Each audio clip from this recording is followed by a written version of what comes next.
ঢাকা 12 আসন থেকে আমাকে নাম ঘোষণা করায় আমি আল্লাহ তাআলার কাছে আমি শুকরিয়া আদায় করছি এবং বিএনপির চেয়ারপারসন এবং আমাদের ভারপ্রাপ্ত চেয়ারম্যান তারেক রহমানের কাছে আমি কৃতজ্ঞতা প্রকাশ করছি।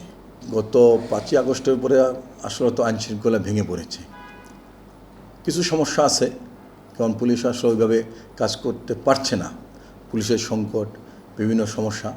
আমরা মনে করি যে নির্বাচনের পূর্বেই এই সমস্যাগুলো সমাধান হয়ে যাবে। গত 17 বছর তো এই ফেসিস্ট সরকার সমস্যা রেখে গেছে, তারা পালিয়ে গেছে, সমস্যাগুলো তো সাথে করে নিয়ে যায় নাই, সমস্যাগুলো দেশেই রেখে গেছে। যেমন বাংলাদেশের তরুণ সমাজ, যুব সমাজ ধ্বংসের পথে মাদকে। এই এলাকার স্বরাষ্ট্রমন্ত্রী, বাংলাদেশের স্বরাষ্ট্রমন্ত্রী এই এলাকায় ছিলেন, তার পুত্র এই এলাকায় মাদকের ব্যবসা করতো, গলিতে গলিতে মাদকের ব্যবসা, এটা তো আর নিয়ে যায় নাই, আছে। আমি মনে করি ঢাকা 12তে প্রধান সমস্যা হলো মাদকের সমস্যা, কারণ তরুণ সমাজ, যুব সমাজ ধ্বংস হয়ে যাচ্ছে। আমি মনে করি এই মাদক থেকে তরুণ সমাজকে, যুব সমাজকে রক্ষা করতে হবে, এটা হলো প্রধান কাজ। নেতাকর্মীরা, আওয়ামী লীগরা চাঁদাবাজি করতো, বিভিন্ন রাস্তাঘাট দখল করে রেখেছে। রাস্তা দেখবেন, রাস্তার দুই পাশে দোকানপাট, রাস্তার দুই পাশে ট্রাক, বাস, রাস্তা শুরু হয়ে গিয়েছে। তো এগুলো 70 বছরের কিন্তু সমস্যা। এই সমস্যাগুলো সমাধান করতে হবে। ড্রেনেজের সমস্যা আছে, আজকে একটু বৃষ্টি হলেই পানি জমে যায়। আমি মনে করি এই যে এগুলোর মেইন সমস্যা। তারপরে মনে করেন আরও কিছু সামাজিক সমস্যা আছে, সামাজিক বন্ধন নেই। গত 17 বছর কিন্তু সারা বাংলাদেশে কোনো সামাজিক বন্ধন ছিল না। এই সামাজিক বন্ধনটা ফিরিয়ে আনতে হবে।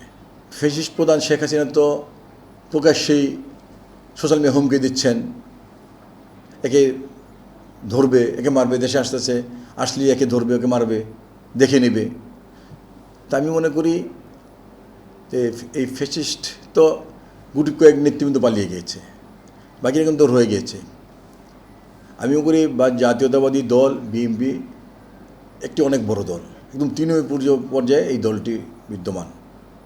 এই ফ্যাসিস্ট সরকার গত 17 বছর এত অত্যাচার, নির্যাতন, গুম, খুন, ধরেই বুকের ভিতর ব্রাশ ফায়ার করে দেওয়ার পর্যন্ত কর্মীরা দল ছাড়ে নাই। একটা ছেলেকে ধরেছে, আপনি ধরেন খিলগার ছাত্রদলের সভাপতি জনিকে ধরেছে, ধরেই বুকের ভিতরে ব্রাশ করে দিয়েছে। সাথে 28টা গুলি তার বুকের ভিতরে বিদ্যমান ছিল। এই যে এত অত্যাচার, নির্যাতন, তারপরে কিন্তু একটা নেতাকর্মী কিন্তু দল ছেড়ে আওয়ামী লীগে যায় নাই। তারা তারেক রহমানের নেতৃত্বে তারা ঐক্যবদ্ধ ছিল, শেষ পর্যন্ত তারা ঐক্যবদ্ধ থেকে আন্দোলন সংগ্রাম করে এই ফ্যাসিস্ট শেষ গেছে পতন। আমাদের পার্টির ভারপ্রাপ্ত চেয়ারম্যান তারেক রহমান পরিষ্কার ভাষায় বলেছেন, আগামী নির্বাচন হবে একটি কঠিন নির্বাচন এবং ফেয়ার নির্বাচন। সেই নির্বাচনে বাংলাদেশের মানুষ যাকে ভোট দিবে তাকে বিএনপি মেনে নেবে, এবং বাংলাদেশের মানুষ যদি বিএনপিকে ভোট দেয়, বিএনপিকে জয়যুক্ত করে, তাহলে বিএনপি মানুষের সেবা করার জন্য সরকার গঠন করবে। এই এলাকা আমার জন্ম হয়েছে, এই এলাকা আমি বড় হয়েছি, এই এলাকায় আমি এই যেখানে আমি বসে আছি এটা কিন্তু ডোবা ছিল, অনেকে জানে কিনা আমি জানি না। এই এলাকা ডোবা ছিল। এই যে পুরানা গুলশান আড়ং, এই এলাকাটা কিন্তু খাল ছিল। তো এই এলাকায় আমি হাফ প্যান্ট পরে ঘুরেছি, বেরিয়েছি। আমি বিশ মাঠে ফুটবল খেলেছি, হাতিঝিল মধুবাগ মাঠে ফুটবল খেলেছি, তেজকুপাড়া খেলাঘর মাঠে ফুটবল খেলেছি, আপনার মণিপুরি পাড়া আমবাগানে খেলাধুলা করেছি। এলাকার সাথে আমার দীর্ঘ 50 বছরের সম্পর্ক, 50 বছর একটা সামাজিক বন্ধন। পাশাপাশি আমি এলাকায় আমার রাজনীতি শুরু। আমি এলাকায় ছাত্রদলের সেক্রেটারি ছিলাম প্রায় 8 বছর, এই এলাকার ছাত্রদলের সভাপতি ছিলাম। আমি মহানগর ছাত্রদলের, যখন মহানগরী একটা ছিল, এখন যখন মহানগরী ঢাকাতে মাত্র 15টা থানা, এখন 52টা থানা। ঢাকা মহানগরী যখন 15টা থানা, তখন এই মহানগর ছাত্রদলের সাধারণ সম্পাদক ছিলাম, যুবদলের সাধারণ সম্পাদক ছিলাম মহানগরীর, যুবদলের সেন্ট্রাল সেক্রেটারি ছিলাম, যুবদলের সেন্ট্রাল সভাপতি ছিলাম। কিন্তু রাজনীতি কিন্তু আমার তেজগাঁ ঘিরে, যদি এই এলাকা আমার জন্ম, এই এলাকা আমার রাজনীতি উত্থান। আমি মনে করি তেজগাঁয়ের মানুষের সাথে আমার একটা সামাজিক বন্ধন আছে। আমি তেজগাঁয়ের মানুষকে ভালোবাসি, তেজগাঁয়ের মানুষ তাদের পাশে আমাকে রাখবে, তাদের সেবা করার জন্য আমাকে সুযোগ দেবে ইনশাল্লাহ। আমরা সবাই কিন্তু দল করি, আমরা সবাই কিন্তু শহীদ রাষ্ট্রপতি জিয়াউর রহমানের আদর্শকে ভালোবাসি। সবাই কিন্তু আমরা বেগম খালেদা জিয়ার আদর্শকে ভালোবাসি, তারেক রহমানের নেতৃত্বের প্রতি আমরা শ্রদ্ধাশীল, তার নেতৃত্বের প্রতি আমরা আস্থাশীল। তারেক রহমান যে নির্দেশ দিয়েছেন আমরা সেই নির্দেশ পালন করার জন্য চেষ্টা করি।